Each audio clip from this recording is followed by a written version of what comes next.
ఎంత జాబ్ చేసి అలిసిపోయి ఇంటికొస్తే గుమ్మంలో నిలబడి నవ్వుతూ పలకరించే వైఫ్ ఉన్నప్పుడు ఆ ఇల్లు చాలా అందంగా ఉంటుంది. మనకున్న మెంటల్ ప్రెషర్స్, వర్క్ టెన్షన్లు అన్నీ భార్య చిరునవ్వుతో దూరం అయిపోతాయి. సో మనకు మిగిలిన విషయాల్లో పోలికున్న భార్యని చూసే విధానంలో తేడాలున్నాయన్నమాట. అంటే ఎవరి ఆలోచనలు వాళ్ళవి. మనం ఏది తప్పు పట్టకూడదు, తక్కువ చేయకూడదు. యా, నేను కూడా ఒప్పుకుంటాను. బట్ నీ మాటలు చూస్తుంటే నీ మ్యారేజ్ లైఫ్ గురించి తెలుసుకోవాలనుంది. If you don't mind. మా అమ్మ నాన్నల తరువాత నేను ప్రాణంగా ప్రేమించేది నా భార్యనే. ఆర్మీలో జాబ్ కావడం వల్ల తనతో కలిసి ఉన్నది కొన్ని రోజులే అయినా ఎన్నో ఏళ్ల బంధంగా అనిపించేది. నా భార్య కూడా నన్ను బాగా అర్థం చేసుకునేది. అంతకు మించి మా అమ్మ నాన్నల్ని చాలా గౌరవంగా చూసుకుంటుంది. నాకు అలాంటి వైఫ్ దొరికినందుకు నేనెప్పటికీ గర్వంగా, అదృష్టంగా ఫీల్ అవుతాను. ఓ గ్రేట్. నీ వైఫ్ మీద చాలా ప్రేమ ఉందన్నమాట. ఆ ప్రేమ మొత్తాన్ని మాటల్లో చాలా బాగా చెప్పావు. మొత్తం ఎక్కడ చెప్పాను? తన మీద పెంచుకున్న ప్రేమ గురించి బుక్ అనేది రాయటం మొదలు పెడితే ఒక లైబ్రరీ నిండిపోతుంది.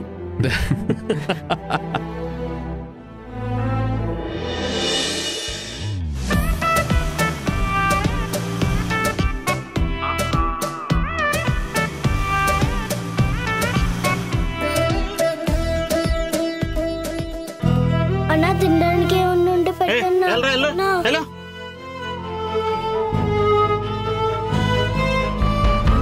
అన్నా ఆకలేస్తుందన్నా.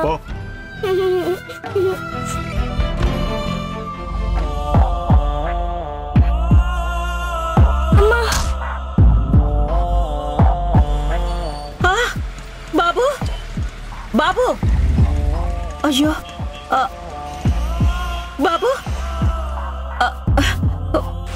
బాబు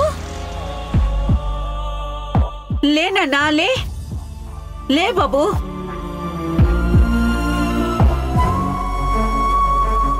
అమ్మా చాలా ఆకలిగా ఉంది. 3 రోజుల నుంచి ఏం తినలేదమ్మా. తినడానికి ఏమన్నా ఉందా? అయ్యో లేమ్మా, జాగ్రత్త.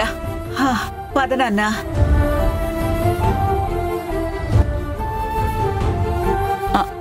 రామ్మా, ఇలా కూర్చో. నువ్వు ఇక్కడే ఉండు, నేను వెళ్ళి తినడానికి ఏమైనా తీసుకొస్తాను. ఇదిగో బాబు, ఆ బిస్కెట్ ప్యాకెట్లు 10 ఇవ్వు. ఓకే అమ్మా.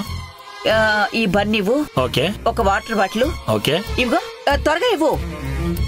ఇదిగో ఇవి 2 తీసుకుంటున్నాను.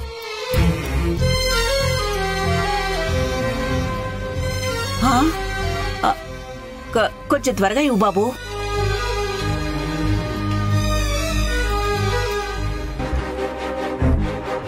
ఎంత అయింది బాబు? మొత్తం 250 అయింది. చూడు బాబు, నా దగ్గర డబ్బులు లేవు. మా ఇల్లు పక్కనే, తర్వాత తీసుకొచ్చి ఇస్తానే. నీకు నేను ఎలా కనిపిస్తున్నాను? ఆవు పులి కథలు చెప్పి ఆడుకోవడానికి బుద్ధి లేదు. ఎవరనుకున్నావు? పుష్ప రాణి. నీ ఎవ్వ తగ్గేదేలే. ఇంకొక మాట ఎక్కువ మాట్లాడావా ఈ షాప్ మొత్తం తగలబెట్టేస్తాను. నీ అవ్వ. అక్కడ ఒక బాబు ఆకలితో కళ్ళు తిరిగి పడిపోయాడు. వాడికి సాయం చేయడానికి ఇవన్నీ తీసుకెళ్తున్నాను. డబ్బులు లేవు, తర్వాత ఇస్తానంటే నోటికొచ్చినట్టు వాగుతావా? జార్జి కొట్టానంటే అరచేతి బ్రాండు నీ చెంప మీద పడుతుంది. ఏంటి బెదిరిస్తున్నావా? డబ్బులు ఇవ్వకుండా వాటిని పట్టుకెళ్ళడానికి వీల్లేదు. నా దగ్గర డబ్బులు లేవే. ఇదిగో ఈ గాజు తీసుకో. డబ్బులిచ్చి తిరిగి తీసుకుంటాను. 24 క్యారెట్ గోల్డ్.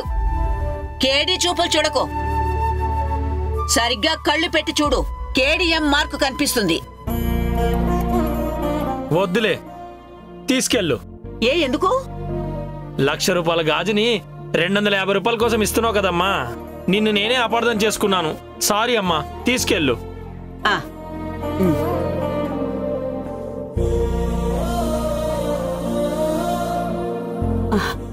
బాబు ఇదిగో ముందు తిను.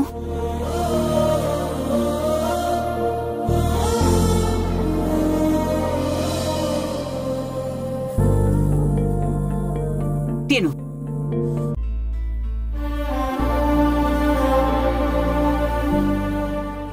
ఈ రోజు కూడా తినకపోతే చచ్చిపోతాను అనుకున్నాను బామ్మ. మీ అమ్మ నాన్న ఏం చేస్తుంటారు? మీ ఇల్లు ఎక్కడా? నాకెవరూ లేరు. ఎక్కడికి వెళ్ళాలో ఏం చేయాలో తెలియక ఇలా అడుక్కుంటూ ఉంటాను. తిను. ఎవరైనా నీలాంటి వాళ్ళు డబ్బులు ఇస్తే తింటాను, లేదంటే ఆకలితో పడుకుంటాను. అయ్యో ఏడోకు బాబు, తిన్నానా? బాబు, నా మనవడితో చెప్పి నిన్ను మంచి అనాథాశ్రమంలో చేర్పిస్తాను. అక్కడ నీకు ఫ్రెండ్స్ ఉంటారు, చదువు చెప్తారు, బట్టలు ఇస్తారు, ఏ సమస్య లేకుండా చూసుకుంటారు.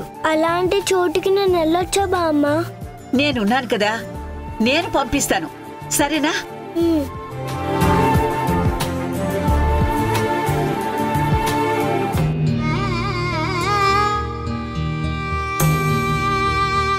అమ్మా నాన్న ఊరెళ్ళి 15 రోజులైంది.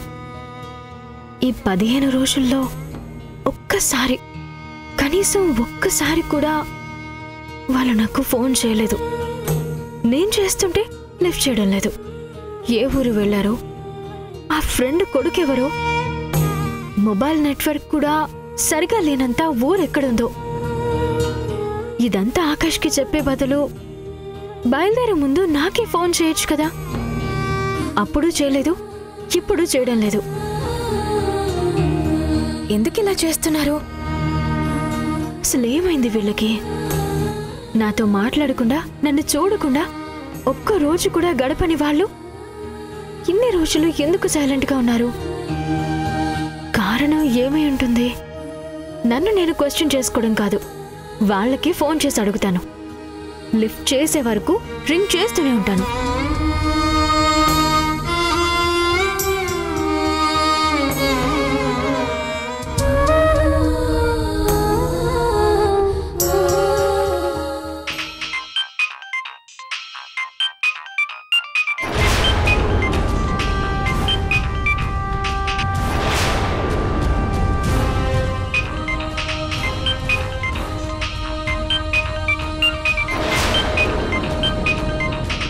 సూర్య, ఎక్కడికిరా? నాన్న ఫోన్ రింగ్ అవుతుందమ్మా.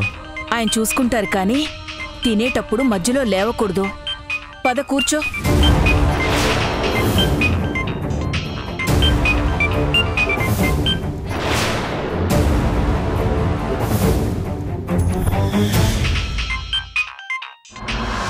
ఏమండి? వస్తున్నాను లక్ష్మి. ఎక్కడికెళ్ళినా ఫోన్ మీతో ఉంచుకోమని ఎన్నిసార్లు చెప్పినా అర్థం కాదు. అదేమో అలా మోగుతూనే ఉంటుంది. చూస్తా.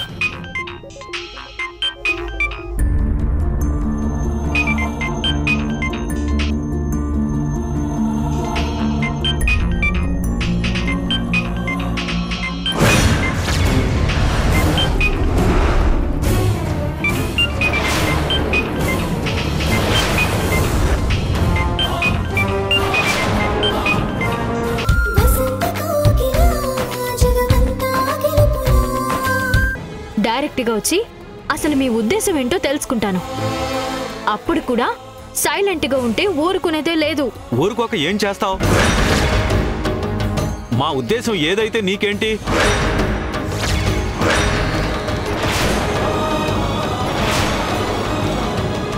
నాన్నా?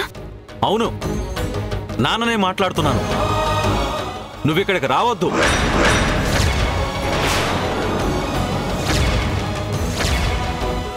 నేను మీ అమ్మ కలిసి అక్కడికి వస్తాం.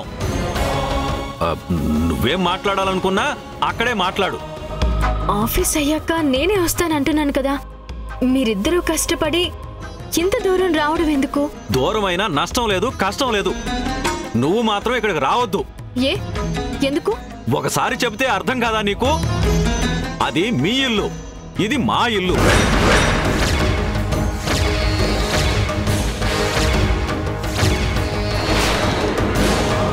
నువ్వు ఇక్కడికి రావడం కన్నా మేము అక్కడికి రావడమే పద్ధతిగా ఉంటుంది.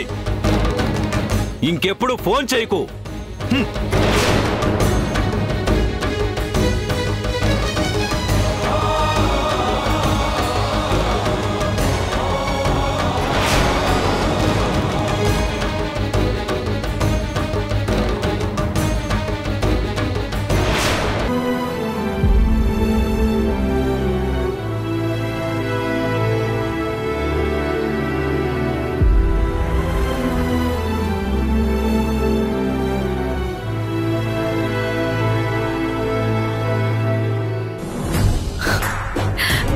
అమ్మా, నాన్న,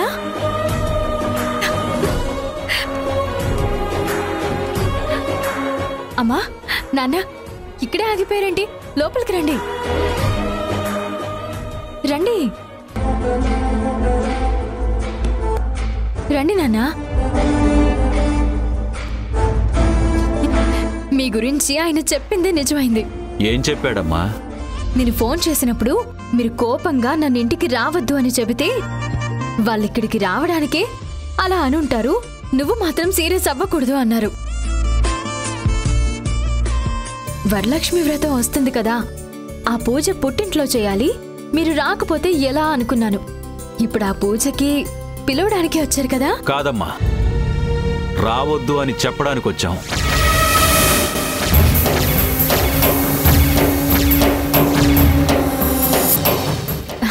ఊరుకోండి, మీకు అన్ని జోకులే. అమ్మ మీద జోకులు వేసి వేసి మీకు అలవాటైపోయింది, అంతే కదమ్మా. నేను వెళ్ళి వేడి కాఫీ తీసుకొస్తాను, మీరు కూర్చోండి. మేమిక్కడికి వచ్చింది కాఫీ తాగడానికో కబుర్లు చెప్పడానికో కాదమ్మా, అంతకన్నా ముఖ్యమైన విషయం మాట్లాడడానికి.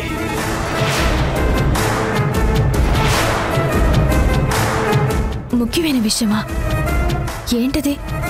నువ్వు మా ఇంటికి కోడలిగా వచ్చావు, ఆ తర్వాత కూతురిగా మారావు. నీకంటూ ఒక జీవితం ఉండాలని తప్పో ఒప్పో తెలియక పెళ్లి చేశాం. ఇప్పుడు నీకంటూ ఒక కుటుంబం ఉంది, మెట్టినిల్లు మారింది. ఇప్పుడిది నీ ఇల్లు, నువ్వు ఆకాష్ మాత్రమే ఉండాల్సిన చోటు. ఇదంతా ఇప్పుడెందుకు చెప్తున్నారు నాన్న? ఎవరి జీవితాలు వాళ్ళకి ఏర్పడిన తర్వాత ఎవరి దారిలో వాళ్ళు బ్రతకడమే మంచిది.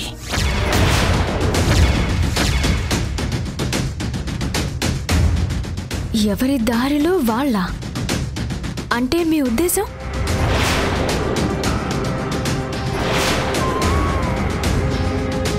ఇన్నాళ్ళు నీ జీతం కోసం కాకపోయినా ఒక తోడు ధైర్యం కోసం నీ మీద ఆధారపడ్డాం. దేనికైనా సరే ఒక హద్దున్నట్టు అయిన వాళ్ల మీదైనా సరే జీవితాంతం ఆధారపడటం మంచిది కాదనిపిస్తుంది. అందుకే ఇక మీదట నీ జీవితం నీది, మా జీవితం మాది అంటారు. మీకు నాకు ఏ సంబంధం లేదు అంటారు. మేమెవరో మీరెవరో అన్నట్లు ఎవరి దారి వాళ్ళు బ్రతకాలి అంటారు. అంతేనా? అంతే. నాన్న, అంతేకాదు, ఇక మీదట ఎవరి ఇళ్లల్లో వాళ్ళుండాలి. అమ్మా, ఇది ఆకాష్ కట్టించిన ఇల్లు, అంటే మీ ఇల్లు. అది సూర్య కట్టించిన ఇల్లు, అంటే మా ఇల్లు. ఎవరింట్లో వాళ్ళు ఉండాలంటే ఆ ఇంటి మీద పూర్తి హక్కులుండాలి. ఈ ఇల్లు ఆకాష్ పేరు మీద ఉంది, అంటే ఆకాష్ భార్యగా ఈ ఇంటి మీద నీకు పూర్తి హక్కులు ఉన్నాయి. కానీ ఆ ఇల్లు సూర్య కట్టించింది, అది నీ పేరు మీదుంది. ఉంటే ఏంటా? ఆ ఇంట్లో ఉంటే మాకు ఎవరి మీదో ఆధారపడి బతుకుతున్నట్టు ఉంది. ఇల్లు సొంతమైనా కానీ ఎవరి దయాదాక్షిణ్యాల మీదో బ్రతకడం మాకిష్టం లేదు. కాబట్టి సూర్య కట్టించిన ఆ ఇంటిని మా పేరు మీద ట్రాన్స్ఫర్ చేయిస్తే మంచిది. నీ దారిన నువ్వు హాయిగా ఉండొచ్చు, మా దారిన మేము హాయిగా ఉంటానంటారు. అంతేగా నాన్న? సరే, రాసిచ్చేస్తాను. తప్పకుండా మీరు కోరుకున్నట్టే ఆ ఇంటిని రాసిచ్చేస్తాను. కానీ ఇంత చిన్న విషయం కోసం మీరు వేరు నేను వేరు అన్నట్టు మాట్లాడాలా? నేను మీ కూతుర్ని కాదా? కాదు కాదు కాదు. అవును, మాకు కూతుర్లు లేరు.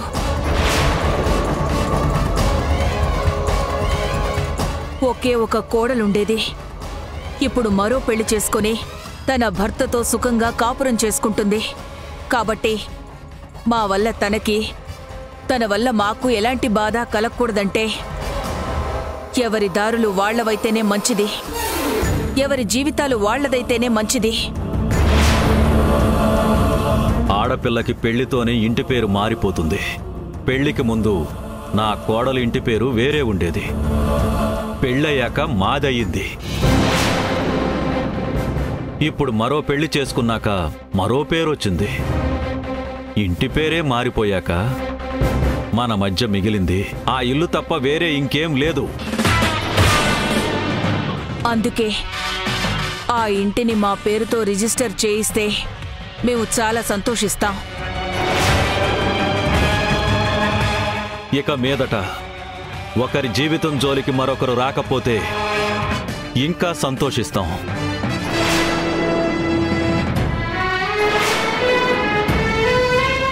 ఈ మాట చెప్పడానికే వచ్చాం. వచ్చిన పని అయిపోయింది.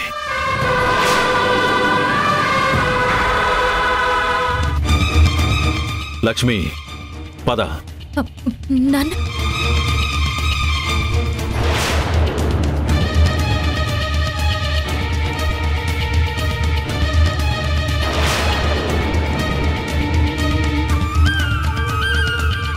ఇంటి డాక్యుమెంట్స్ పోస్ట్లో పంపిస్తే చాలు. శ్రమ తీసుకుని మా ఇంటి వరకు రానక్కర్లేదు. వెళ్ళొస్తాం. సారీ, వెళ్తున్నాం. ఇంకెప్పుడు రాము.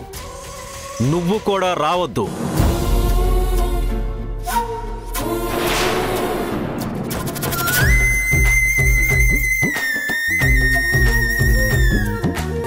సాక్షి నీల సాక్షి కొంగుముడులు వేసేరే, మీరు సాక్షి నిప్పు సాక్షి ఏడడుగులు వేసేవే, వసంత కోకిలా ఒంటరి బాట సారిలా, వసంత కోకిలా జగమంతా గెలుపులా. అమ్మా నాన్న అని పిలిచింది. నేను మీ కోడల్ని కాదు కూతుర్ని అని చెప్పింది. కన్న బిడ్డలా సేవలు చేసింది. కళ్ళల్లో పెట్టుకుని కాపాడింది. అలాంటి మనిషికి మనం ఇచ్చిన గౌరవం, మా ఇల్లు మాకు రాసిచ్చేయి, నీకు మాకు ఏ సంబంధం లేదు అన్నాం. మీ కుటుంబం వేరు, మా కుటుంబం వేరు అన్నాం. ఒక్కొక్క మాట ఆడడానికి నా గుండె ఎంత రగిలిపోయిందో. ఏమండి, నాకు మాత్రమే తెలుసు లక్ష్మి. సంధ్యని ఇంటికి దూరం చేస్తేనే 2 కుటుంబాలు బాగుపడతాయని మీరే చెప్పారు కదండి. చెప్పాను లక్ష్మి. కాని చెప్పడానికి చేయడానికి మధ్య ఎంత నరకం ఉంటుందని ఊహించలేకపోయాను. ఏమండి, భగవద్గీతలో శ్రీకృష్ణుడు మనం చేసే పనుల గురించి చెప్పింది గుర్తులేదా?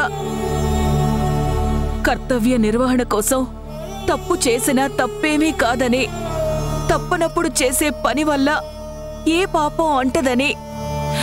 ఈ మాట మీరే నాతో చాలాసార్లు చెప్పారు కదండి. అది మర్చిపోయి మిమ్మల్ని మీరే నిందించుకుంటే ఎలా?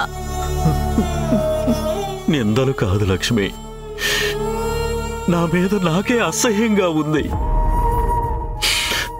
నేను చేసిన పాపానికి, అన్న మాటలకి ఎన్నిసార్లు గీత చదివినా ప్రక్షాళన ఉండదు, ప్రాయశ్చిత్తం ఉండదు. మనం పాపమే చేస్తున్నాము, పుణ్యమే చేస్తున్నాము, ఆ పైవాడికే తెలియాలి లక్ష్మి. ఆ పైవాడికే తెలియాలి. ఊరుకోండి, బాధపడకండి.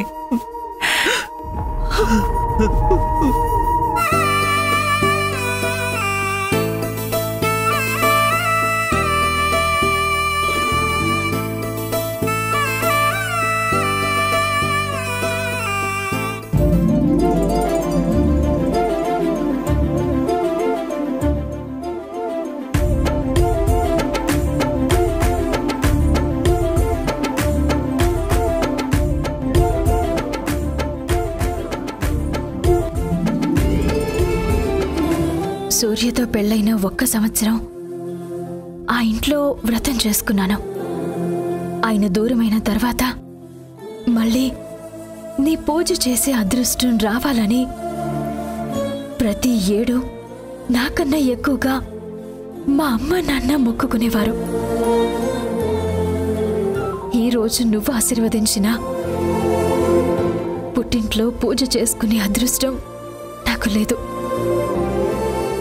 నా కోసం మా అమ్మ నాన్న ఆ ఇంటినే అమ్మాలనుకున్నారు.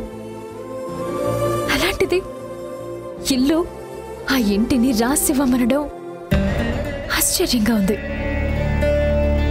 దాని వెనక ఏదో బలమైన కారణం ఉండే ఉంటుంది. సమయం వచ్చినప్పుడు వాళ్ళే చెప్తారులే.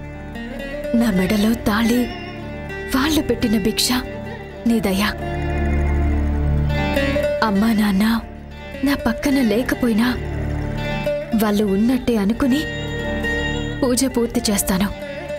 మా అందరికీ మంచి జరిగేటట్టు చూడు తల్లి.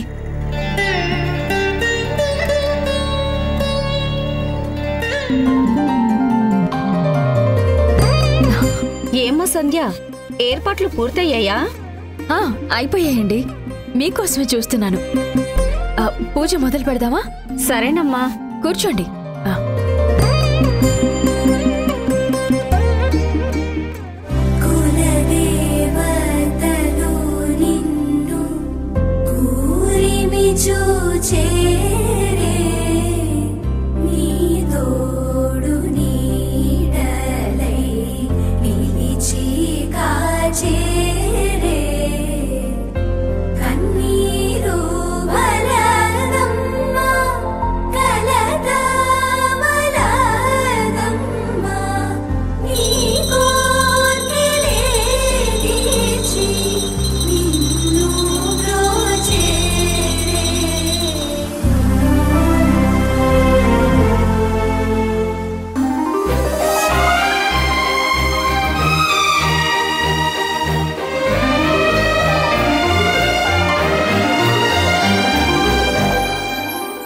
ఇస్తేనమ్మ వాయినం, పుచ్చుకుంటేనమ్మ వాయినం.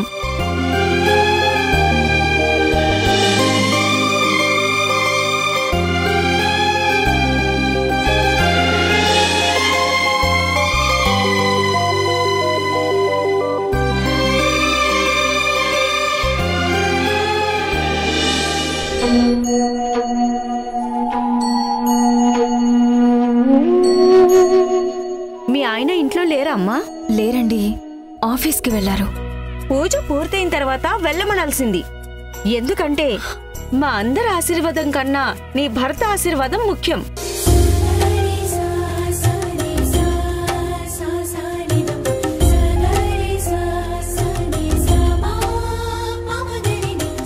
ఇదిగోనమ్మా, అమ్మవారికి పూజ చేసిన ఈ కుంకుమని నీ భర్త నీ నుదుటిన పెట్టి ఈ అక్షంతలతో నిన్ను ఆశీర్వాదిస్తే మీ భార్యాభర్తల అనుబంధానికి నీ సౌభాగ్యానికి ఏ లోటు ఉండదు. సరేనండి, ఇక వెళ్ళొస్తానమ్మా.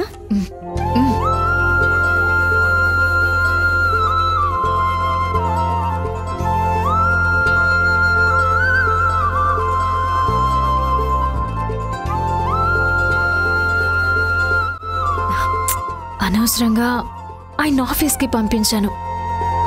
ఇంట్లోనే ఉండమని చెప్పాల్సిందే. ఫోన్ చేస్తాను.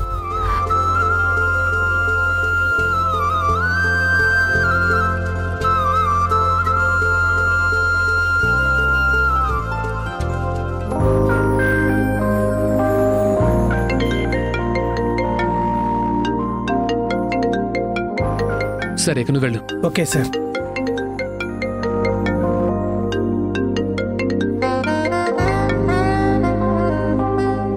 చెప్పు డార్లింగ్. ఒక్కసారి మీరింటికి రావాలి. ఏ గుర్తొస్తున్నానా? అవును, ఇప్పుడే పూజ పూర్తయింది. వచ్చి అక్షింతలు వేసి నన్ను ఆశీర్వదించాలి. పూజ అక్షింతలా? నేను వేరే ఏదో అనుకున్నాను.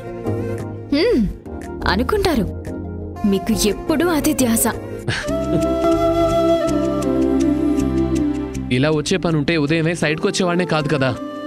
అవును, నేను కూడా అదే అనుకున్నాను. ఇప్పుడు రండి, పర్లేదు. ఇప్పుడు అంటే నాకు కొంచెం వర్క్ ఉంది, అది పూర్తి చేసుకొని వస్తాను సంధ్య. అప్పటి వరకు వెయిట్ చేస్తావా?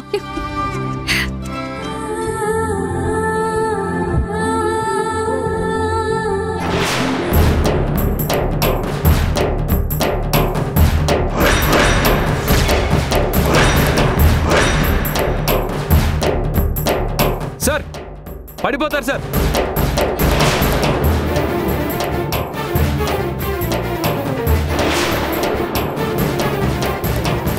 సార్ రాకండి సార్, కిందకి చూడండి సార్.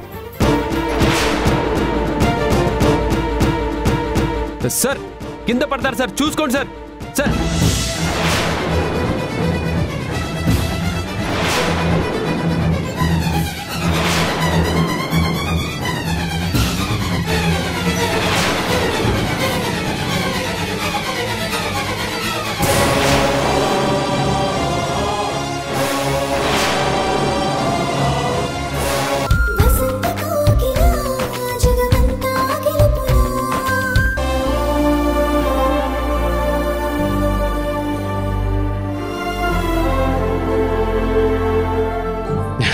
సారీ సూర్య, లేట్ అయిందా? ఏం లేదు, ఇప్పుడే నా లంచ్ బ్రేక్ స్టార్ట్ అయింది. నా కోసం అనవసరంగా శ్రమ పడుతున్నావు. ఏం చేయను మరి, నేను ఇంటికి రమ్మంటుంటే రావట్లేదు, అందుకే ఈ డోర్ డెలివరీ తప్పట్లేదు.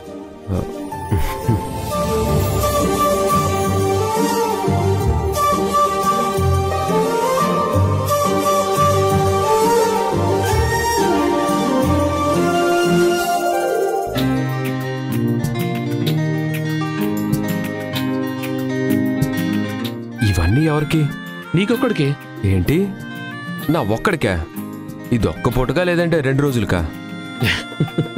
నువ్వు తినాలన్నా రేపటికి ఏవి ఉండవులే గాని మొత్తం ఈ రోజే ఫినిష్ చేయాలి. ఏంటి, ఇవన్నీ ఇప్పుడే తినేయాలా? ఎస్ మై ఫ్రెండ్, ఇది నా మాట కాదు, నా wife serious and sincere order. నా వైఫ్ కూడా ఇంతే.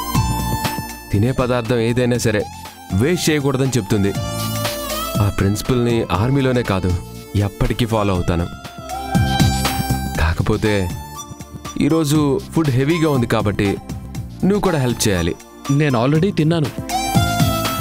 నాకు క్యారేజ్ తీసుకురావాలన్న హడావిడిలో నువ్వు ఎలా తినుంటావో నేను ఊహించగలను. కమాన్, ఒక చెవి. అలా అయితే నువ్వు ముందు తిను, నీకు వడ్డించిన తర్వాత నేను తింటానులే. కూర్చో. అరే కూర్చో సూర్య.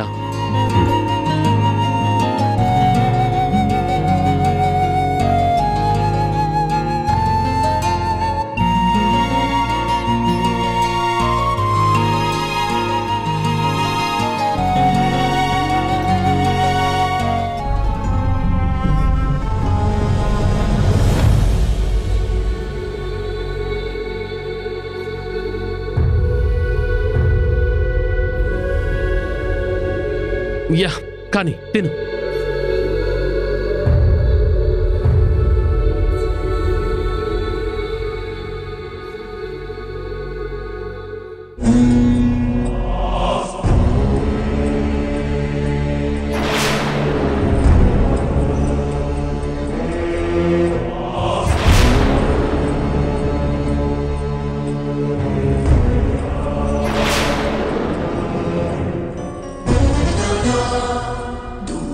ఇదేంటి, సంధ్య చేసినట్టే ఉంది. అంటే అమ్మ చెప్పినట్టు ఎవరుండినా ఏది తిన్నా నాకు సంధ్య గుర్తొస్తుందా? సూర్య, ఏమైంది? ఫుడ్ నచ్చలేదా? నచ్చకపోవడమా? చాలా చాలా బాగుంది. అవునా? అయితే ఇదిగో ఇంకో లడ్డు కూడా తిను.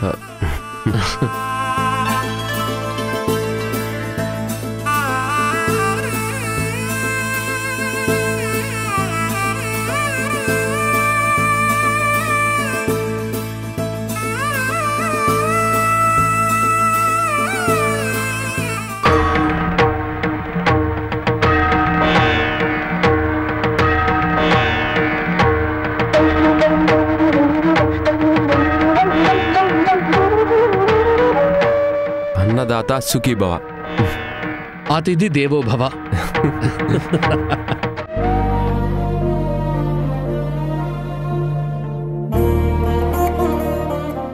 ఈరోజు మా ఇంట్లో వరలక్ష్మి వ్రతం పూజ చేసుకుంటున్నాము. మీరు తప్పకుండా రావాలి. అలాగేనండి. ఉంటానండి. వస్తామమ్మా. అలాగేనమ్మా.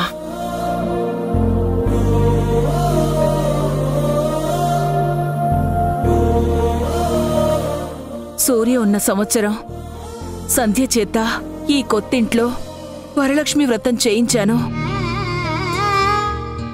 అందరూ పూజ చాలా బాగా జరిగిందని మెచ్చుకున్నారు. సంధ్య సౌభాగ్యానికి ఏ లోటు ఉండదనుకున్నాం. కాని ఆ తర్వాత సూర్య లేడన్న వార్త వినాల్సొచ్చింది. కోడలు జీవితంలో సౌభాగ్యానికి ఏ లోటు రాకూడదని మళ్ళీ పెళ్లి చేశాం. ఈ సంవత్సరం దగ్గరుండి పూజ జరిపించాలనుకున్నాం. కాని దూరం అయ్యాడనుకున్న కొడుకు తిరిగొచ్చాడు. దగ్గరైన కోడల్ని దూరం పెడుతున్నాం. లక్ష్మి, ఇలా దూరం పెట్టకపోతే ఇద్దరికీ ప్రమాదం కదా. పూజలు వ్రతాల కన్నా వాళ్ళిద్దరి సంతోషమే మనకి ముఖ్యం. అమ్మా,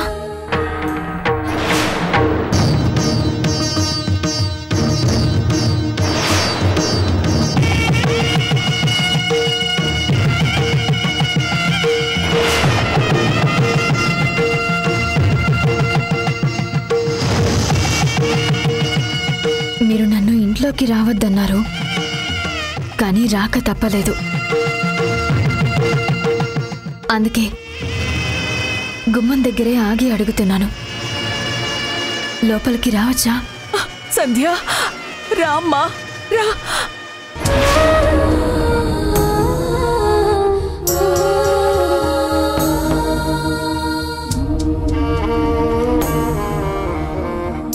ఎందుకొచ్చావు?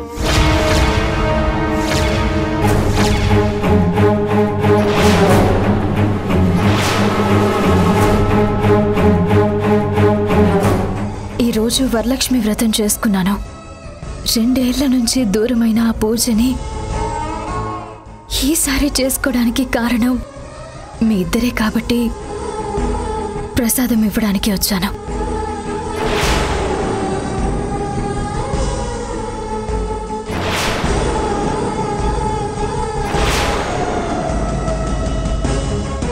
నా మీద కోపం దేవుడి ప్రసాదం మీద చూపించకండి. ఎందుకంటే మీ కోపం, ఆవేశం అంతా నిజం కాదని తెలుసు. ఇంటి కోసం ఆశపడే స్వార్థం కూడా మీకు లేదు అని తెలుసు. కానీ మీ మాటలకి, కొత్తగా వచ్చిన మార్పుకి ఏదో బలమైన కారణం ఉందని నా నమ్మకం.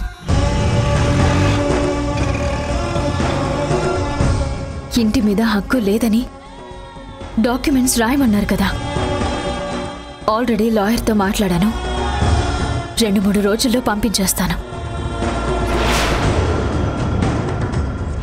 మీరు కోరుకున్నట్టుగానే ఇంటి మీద హక్కుని వదులుకుంటాను. కానీ మీ మీద బంధాన్ని తెంచుకోలేను. నన్ను కనకపోయినా కన్న వాళ్ళకన్నా ఎక్కువ ప్రేమగా చూసుకున్నారు. అందుకే ప్రాణం పోయే వరకు మీరు నాకు పరాయి వాళ్ళు కాదు.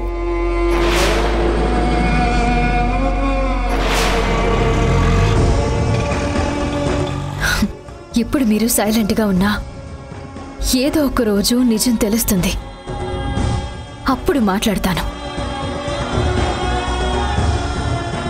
అంతవరకు నేను కూడా మీరు కోరుకున్నట్టుగానే ఉంటాను. వెళ్ళొస్తాను. క్షమించండి, వెళ్తాను.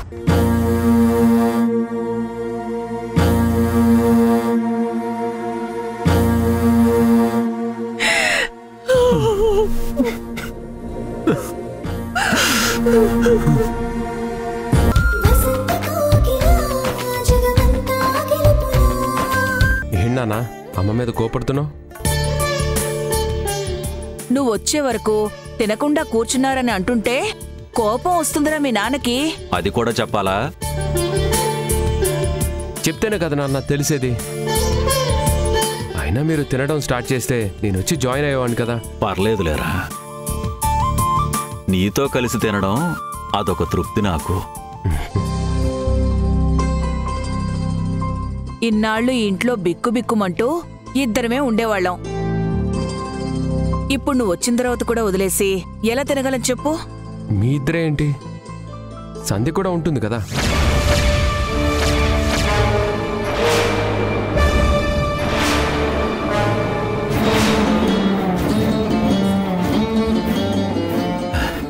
అంటే సంధ్య జాబ్ కోసం వెళ్ళింది కదా సూర్య. అప్పటి నుండి మేమిద్దరమే ఉంటున్నాం అంటుంది మీ అమ్మ. అంతే కదా లక్ష్మి? అవునా? అవును. 2 నెలల నుంచి మీ నాన్న నేనే ఇంట్లో ఉంటున్నాం. ఇంకెన్ని రోజులే, అందరిలో సంధ్య కూడా వస్తుంది కదా. బ్రేక్ఫాస్ట్ నుంచి డిన్నర్ వరకు ఏది మిస్ అవ్వకుండా అందరం కలిసి తిన్నాం.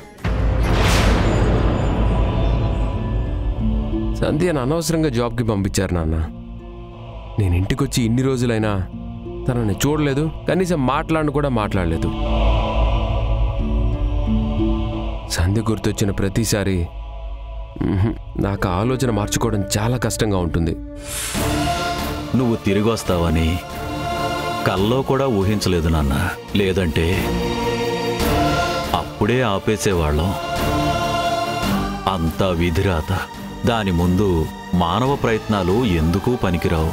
ఉద్యోగానికి పంపించింది మీరు, మళ్ళీ విధిరాత అంటారేంటి? అవునులేరా, అంతా మా తప్పే. సరిదిద్దుకునే అవకాశం ఆ దేవుడు ఇస్తాడో లేదో చూడాలి. దేవుడు కాదు, ముందు ఆ కంపెనీ వాళ్ళతో మాట్లాడాలి. రాకేష్కి ఎన్నిసార్లు చెప్పినా వాడు కూడా సంధ్య కంపెనీ గురించి డీటెయిల్స్ తెలుసుకోలేకపోతున్నాడు. సంజయ్ ఏదో ఒక రోజు సడన్ గా వచ్చి సర్ప్రైజ్ అంటుందేమోరా, చూద్దాం. ఆ రోజు ఎప్పుడు వస్తుందో ఏంటో. తొందరలోనే వస్తుంది నాన్న. ముందు నువ్వు టిఫిన్ తిను.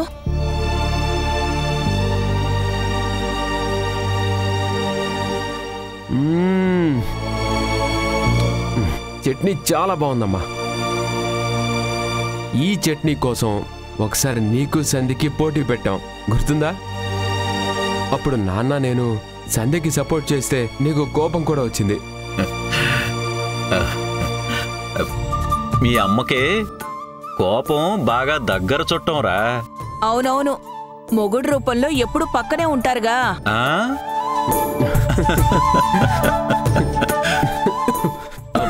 సూర్య సూర్య, నీళ్లు తాగు నాన్నా.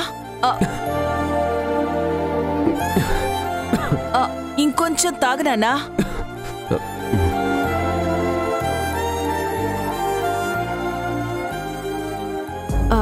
నిన్నెవరో బలంగా తలుచుకుంటున్నారా? ఇంకెవరమ్మా, సంధ్య అయి ఉంటుంది. తనను నేను గుర్తు చేసుకున్నట్టే తను కూడా నన్ను గుర్తు చేసుకుంటుందేమో.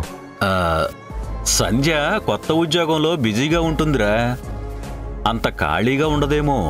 అయితే ఆకాష్ తలుచుకుంటున్నాడేమో.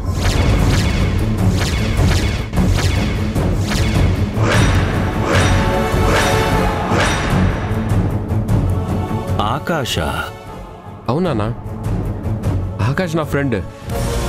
యాక్సిడెంట్లో సేవ్ చేసినందుకు జాబ్ ఇచ్చాడు కదా, అతనే ఆకాష్. అవును, ఇన్ని రోజులు మీకు పేరు చెప్పలేదా? లేదు నాన్న. అవును, నువ్వు వర్క్ చేస్తున్న కంపెనీ పేరేంటి? SA constructions.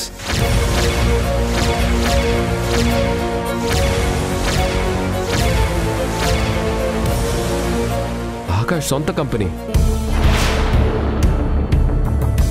ఎస్ఏ కన్స్ట్రక్షన్సా? నువ్వు పనిచేస్తున్నది ఆ కంపెనీలోనా? అవును. ఆ కంపెనీ మీకు తెలుసా? తెలుసా అంటే మెయిన్ రోడ్ మీదే ఉంది కదరా, వస్తూ పోతున్నప్పుడు చూస్తుంటాం, అందుకే అడుగుతున్నాం. అవునా? అదే. ఆకాష్ ఎంత మంచివాడో తెలుసా? కోట్ల ఆస్తున్నా కొంచెం కూడా గర్వం లేదు. వాళ్ళ ఇంటికి రమ్మని ఎన్నిసార్లు పంపించాడో తెలుసా? ఇంటికా? అవును. యాక్సిడెంట్ నుంచి ఆకాష్ని సేవ్ చేశానని తెలిసి వాళ్ళ మిస్సెస్ నన్ను ఒకటే పొగట్టమంట. దేవుడితో కంపేర్ చేసి భోజనానికి తీసుకురమ్మని ఆకాష్కి పదే పదే చెప్తుందంట. నేనేమో ఫ్రీగా ఉన్నప్పుడు వస్తానని చెప్పి తప్పించుకుంటున్నాను. వరలక్ష్మి వ్రతం రోజున కూడా రమ్మని అడిగితే భార్యాభర్తల మధ్య నేనెందుకని ఆకాష్ నొక్కండే వెళ్ళమంటే నా కోసం క్యారేజ్ కూడా తీసుకొచ్చాడు.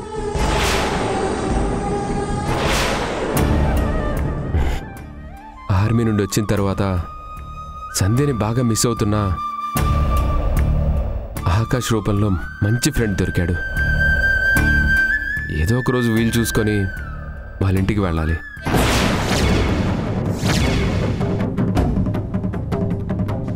సూర్య, ఆకాష్ భార్య పేరేంటి? ఆవిడ పేరు ఏదైతే నాకెందుకమ్మా? నేనెప్పుడూ అడగలేదు, అతను చెప్పలేదు.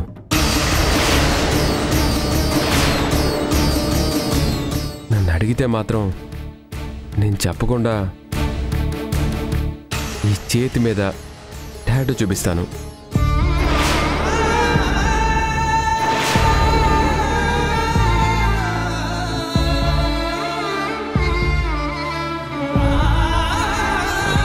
చెప్పడం మర్చిపోయాను. ఒకరోజు ఆకాష్ కోసం వాళ్ళ ఇంటికి ఫోన్ చేస్తే ఆమె ఫోన్ లిఫ్ట్ చేశారు. ఆమె వాయిస్ విని నేను షాక్ అయ్యాను. ఎందుకో తెలుసా? ఆ గొంతు అచ్చం సంధ్య గొంతులా ఉంది.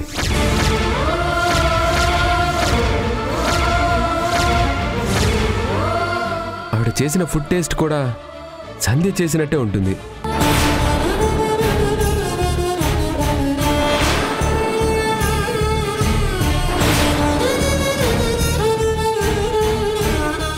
ఏంటి అలా చూస్తున్నారు?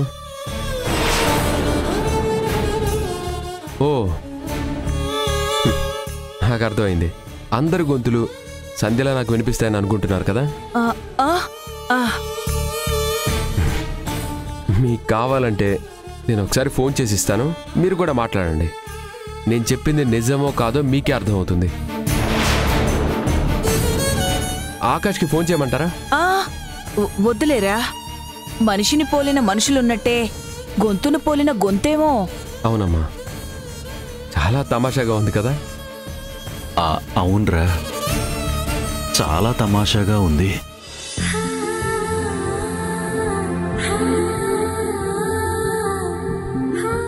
నానా, ఏంటి అలా చూస్తున్నారు?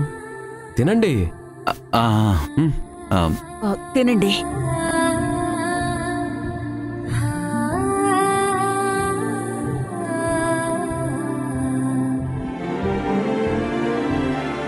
అమ్మా, నానా, నేను ఆఫీస్కి వెళ్ళొస్తాను. బాయ్. బాయ్.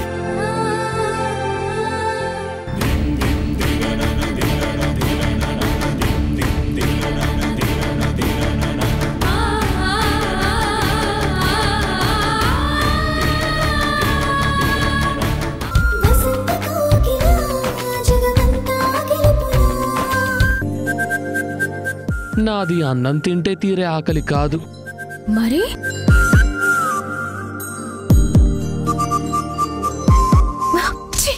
ఊరుకోండి. ఊరుకోవడం కాదు, భర్తని పస్తులుంచటం మహాపాపం. అవును, మరి నేను వద్దంటే ఆగిపోయేటట్టు ఓవర్ యాక్షన్ చేయకండి. అంటే ఈరోజు ముందు మీరు ఫ్రెష్ అయ్యండి. భోజనం చేసిన తర్వాత ఆలోచిద్దాం. ఆలోచిద్దాం అన్నావంటే ఆచరణలో పెట్టినట్టే కదా? అబ్బా సర్లే గాని ఏమండి, రేపు సరదాగా ఎక్కడికైనా వెళ్దామా అండి? ఎక్కడికైనా అంటే? అంటే ఉదయాన్నే గుడికి వెళ్దాం, ఆ తర్వాత బ్రేక్ఫాస్ట్ చేసి మూవీకి వెళ్దాం, లంచ్కి బిర్యానీ తిని ఈవినింగ్ ఏదైనా పార్కులో తిరిగి నైట్కి తిరిగి ఇంటికి వచ్చేద్దాం.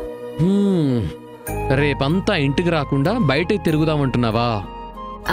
అవునండి, ఇలా చేయాలని చాలా రోజుల నుంచి అనుకుంటున్నాను. ఆఖరికి ఈ సండే కుదిరింది.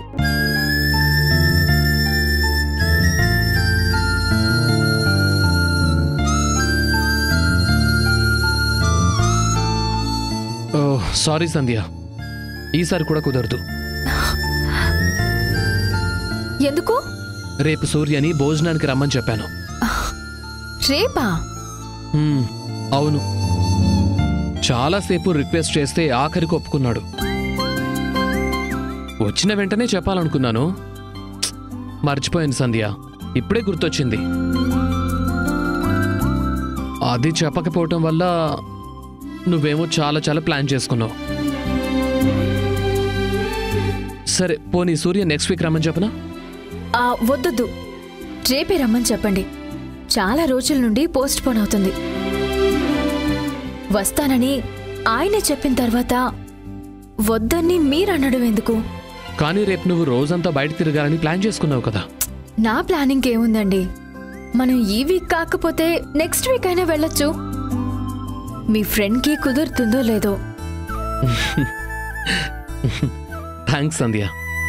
మీరు నాకు థ్యాంక్స్ చెప్పడం కాదు, ఆయన వచ్చిన తర్వాత 2 సార్లు మీ ప్రాణాలు కాపాడినందుకు నేనే థ్యాంక్స్ చెప్పాలి. అవును, రేపు ఫుడ్ ఏం ప్రిపేర్ చేయను? సూర్యకి నువ్వేం ప్రిపేర్ చేసినా ఇష్టమే అన్నాడు. అందుకే నీకు బెస్ట్ అనిపించే ఫుడ్ ప్రిపేర్ చేయి. పకోడీలు మాత్రం మర్చిపోకు. అవి తింటూ మేము చేసాడుకోవాలని చెప్పాను. అవి చేస్తానండి, కానీ మొట్టమొదటిసారి మన ఇంటికి వస్తున్నప్పుడు మనకి నచ్చింది కాకుండా ఆయనకి నచ్చింది ప్రిపేర్ చేస్తే మంచిది కదా అని. సూర్యకేమిష్టమో నాకు కూడా తెలీదు, నేను అడగలేదు. ఒక పంచే, అతని పేరు నీ మాజీ భర్త పేరు ఒకటే కాబట్టి నీ ఫస్ట్ భర్తకు నచ్చిన వంటలన్నీ చేసేయి. పేర్లు కలిసినంత మాత్రాన టేస్ట్లో కలవాలని రూల్ ఏముందండి? ఎందుకు లేదు? దూరమైన నా సంధ్య నన్ను ఎంత ప్రేమించేదో దగ్గరగా ఉన్న ఈ సంధ్య అంతకన్నా ఎక్కువగా ప్రేమిస్తోంది. మీ ఇద్దరికి చాలా లక్షణాల్లో పోలికుంది. సరే అయితే చేస్తానులేండి. మీరు వెళ్ళి ఫ్రెష్ అయ్యండి, మీకు భోజనం వడ్డిస్తాను. సరే.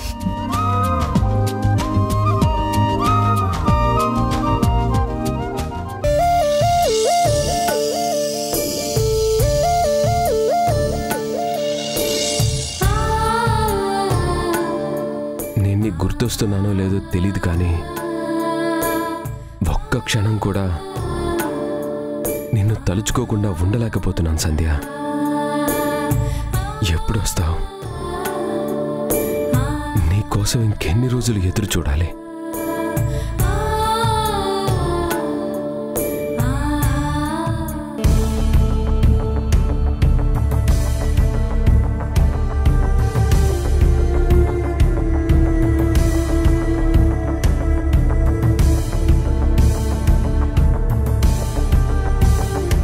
నాన్నా సూర్య, ఇంకా నిద్రపోలేదా?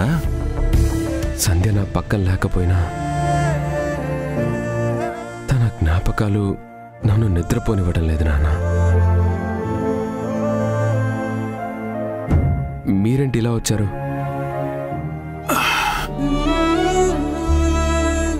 ఏం లేదు సూర్య, ఈరోజు వాకింగ్కి వెళ్ళినప్పుడు రాఘవ అని నా ఫ్రెండ్ కలిశాడు. మాటల్లో మాటగా నువ్వు వచ్చావని, సెక్యూరిటీ ఆఫీసర్గా జాబ్ చేస్తున్నావని చెప్పాను. ఆర్మీలో ఉండి కూడా సెక్యూరిటీగా పనిచేయడం ఏంటని కొంచెం చిన్నచూపుగా మాట్లాడాడ్రా. నాకేం చెప్పాలో తెలియలేదురా. ఆయన చెప్పారనే కాదు సూర్య, మిలిటరీలో పనిచేసొచ్చి ఇలాంటి ఉద్యోగం చేయడం నాకు కూడా నచ్చడం లేదురా.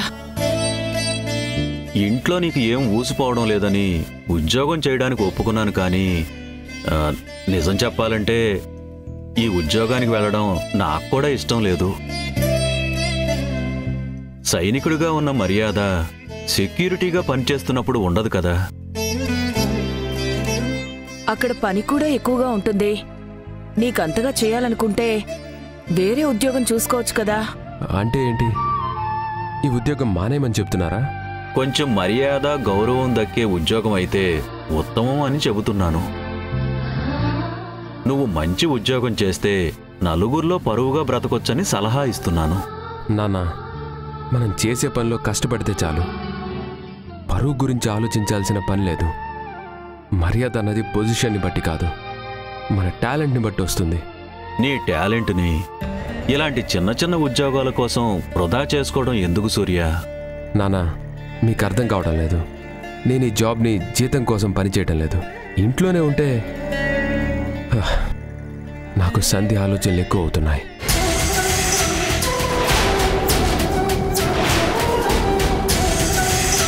వాటి నుంచి బయటపడడానికే వెళ్తున్నాను.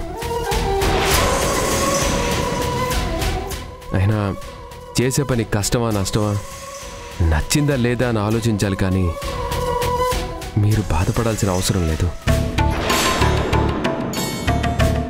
నిజం చెప్పాలంటే ఆకాష్ నన్ను ఏ పని చేయనివ్వడం లేదు. నా మీద చాలా నమ్మకంతో ఉంటున్నాడు. ఇంకా చెప్పాలంటే నా మర్యాద గురించి మీకన్నా ఎక్కువ ఆకాష్ ఆలోచిస్తున్నాడు.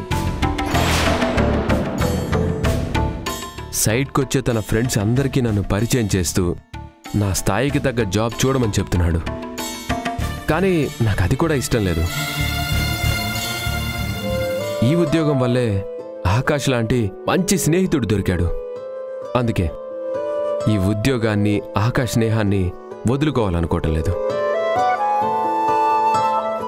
నేను బాధపడితే మీరు ఆలోచించాలి, కానీ సంతోషంగా ఉన్నప్పుడు ఇలాంటి అనుమానాలు, ప్రశ్నలు ఎందుకు? అనుమానం అని కాదు నాన్న, వేరే ఉద్యోగం. ఏ ఉద్యోగం వద్దు నాన్న, ప్రస్తుతానికి చాలు. సంధ్య వచ్చిన వెంటనే మీరు చెప్పకపోయినా మానేస్తాను, సరేనా?